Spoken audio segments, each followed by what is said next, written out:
So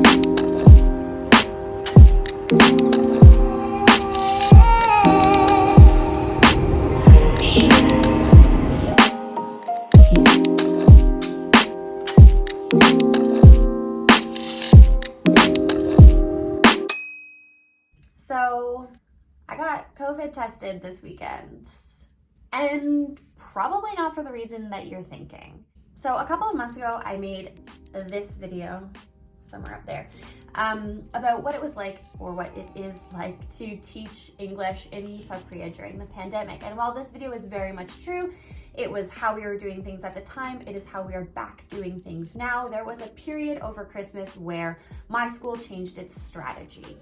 And so people have been asking for an update on that video, and I think that's probably a good place to start. So during the Christmas holidays, there was a little bit of a spike here. So as a result, we went to a higher warning level in the greater Seoul area, which resulted in my hagwon actually having to close. My school was aware that it was going to be a much more lengthy closure because of how big the spike actually was. And because of that, they decided that we were actually going to work through the closure. Moral of the story is, I did Zoom. At first, my school's plan was just to have us pre-record videos. So basically every day I would come in, I would film all my lessons for that day, maybe a few more if I could get to them, and then cut, edit them, and upload them. And while this sounds like a breeze, it was actually way more challenging than I thought it would be, because I wasn't even aware of how much I was relying on my students, reception to the lesson, or nonverbal feedback. But you can't do any of that on a video, and you have to teach to the lowest denominator. So I was talking, that's the other problem. Oh, I forgot, you have to talk for a full 45 minutes.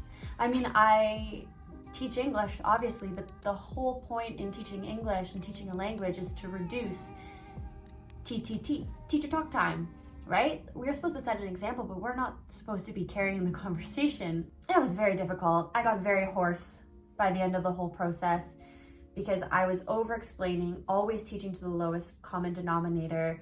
And I'm sure that some of my students were sitting there watching the videos, especially my older students, like my 11-year-olds, and they were just thinking, what is she doing? And after a few weeks from that, we had actually decided to change the strategy. So some classes we continued to pre-tape, classes that were easy to do, but we switched our strategy for our speaking classes, which we actually weren't even doing at the time. We wanted to add them back into the curriculum, especially because we were not able to have any sort of conversation with our students.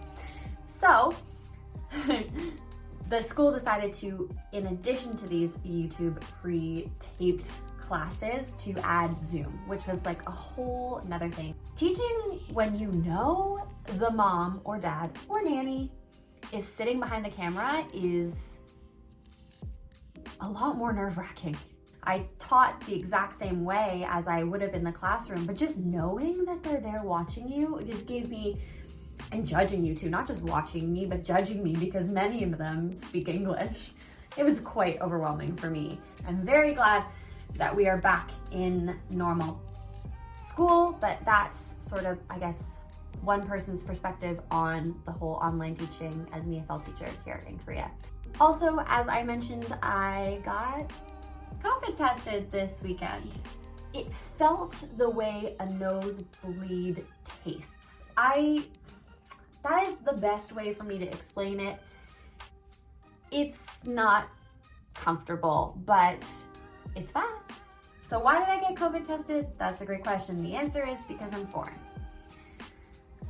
Let's unpack that. This is the most that I have been able to piece together from the media, from government agency websites, and from my employer. Essentially, in my province, there have been a higher number of infected foreigners, largely because of clustered infections in places like factories. And as we know, same thing here, same thing North America, same thing everywhere in the world.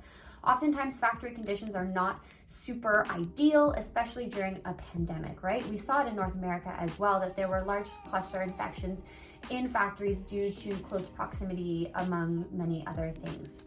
What does that mean? Well, the government looked at the cluster infections in the factories, looked at the people working in the factories. They decided that anyone who is not Korean, anyone who qualifies as a foreigner in my province, an employed foreigner, needed to get tested for COVID. I can see where people connected the dots. I understand it, but from a scientific perspective, I can't understand targeting employees based on ethnicity and citizenship and nationality, as opposed to targeting employment specific categories, right? Like if there have been a lot of outbreaks at factories, then maybe everyone in the factory gets tested in that sector, right? I mean, I also understand that, yes, of course I teach children, so I was actually very pleased to be offered a free COVID test.